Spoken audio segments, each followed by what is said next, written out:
Assalamualaikum warahmatullahi wabarakatuh. Perkenalkan, saya Alia Mutiara Adef dengan NPM 23082600081. Saya ingin mempresentasikan pada blog Basic Endocrine and Metabolism dengan berjudul Regulasi of Body Temperature atau pengaturan suhu tubuh.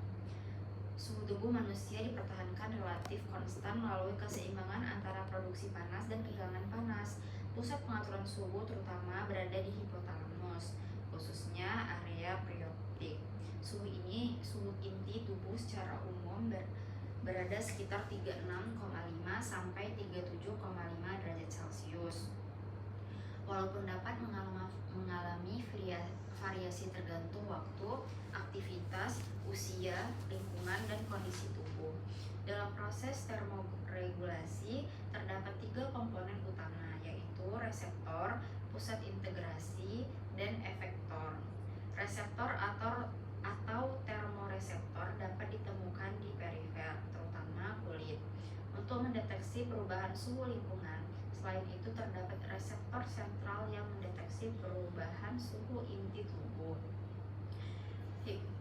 Informasi tersebut kemudian diteruskan ke hipotalamus sebagai pusat integrasi. Hipotalamus akan membandingkan suhu tubuh dengan set point dan menentukan respon yang diperlukan. Ketika tubuh mengalami panas atau peningkatan suhu, tubuh akan berusaha mengeluarkan panas. Respon pertama adalah vasolidasi pembuluh darah kulit, sehingga aliran darah ke kulit meningkat dan panas lebih mudah dilepaskan. Kemudian terjadi berkeringat. Penguapan keringat dari permukaan kulit membantu menurunkan suhu tubuh.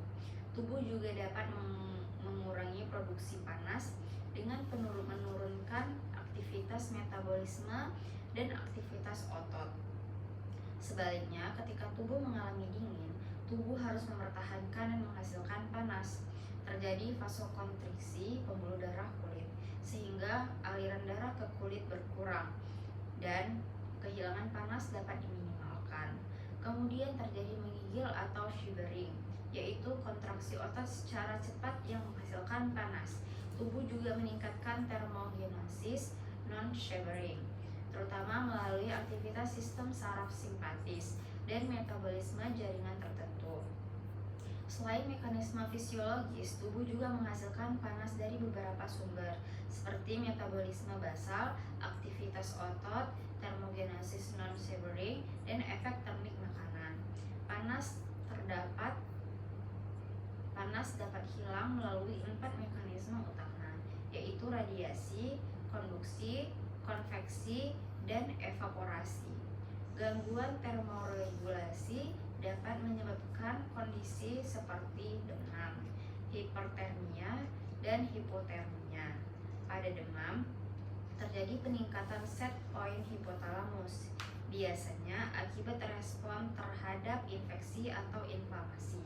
Sedangkan pada hipertermia, suhu tubuh meningkat tanpa perubahan set point dan tubuh tidak mampu membuang panas secara adekuat. Suhu tubuh manusia dipertahankan relatif konstan melalui keseimbangan antara produksi panas dan kehilangan panas. Pusat pengaturan suhu terutama berada di hipotalamus, khususnya area perioptik.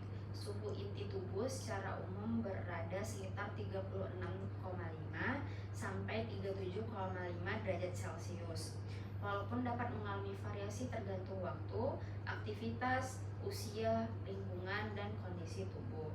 Dalam proses termoregulasi terdapat 3 komponen utama, yaitu reseptor, pusat integrasi, dan efektor. Reseptor atau termoreseptor dapat ditemukan di perifer, terutama kulit, untuk mendeteksi perubahan suhu lingkungan. Selain itu terdapat reseptor sentral yang mendeteksi perubahan suhu inti tubuh. Informasi tersebut kemudian diteruskan ke hipotalamus sebagai pusat integrasi. Hipotalamus akan membandingkan suhu tubuh dengan set point dan menentukan respon yang diperlukan.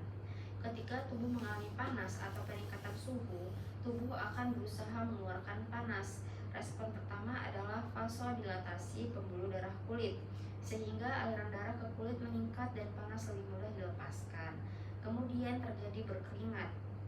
Penguapan keringat dari permukaan kulit membantu menurunkan suhu tubuh.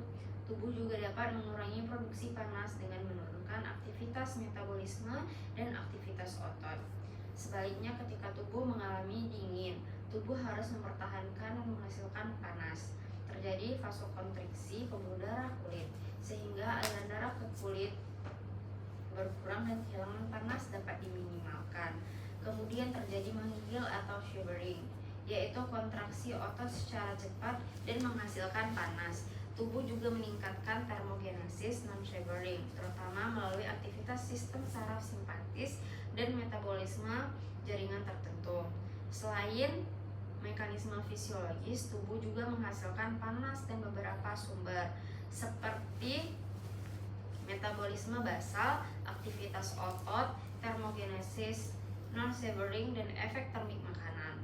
Panas dapat hilang melalui 4 mekanisme utama, yaitu radiasi, konduksi, konveksi, dan evaporasi. Gangguan termoregulasi dapat menyebabkan kondisi seperti demam, hipertermia, dan hipotermia. Pada demam terjadi peningkatan set point hipotalamus, biasanya akibat respon terhadap infeksi atau inflamasi.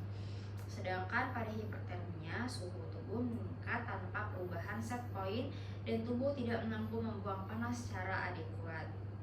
Untuk kesimpulannya, termoregulasi merupakan mekanisme hemostatis yang menjaga suhu tubuh tetap dalam batas fisiologi melalui koordinasi termoreseptor, hipotalamus, dan efektor, terutama melalui perubahan aliran darah kulit, keringat, menggigil, dan produksi panas. Wassalamualaikum warahmatullahi wabarakatuh.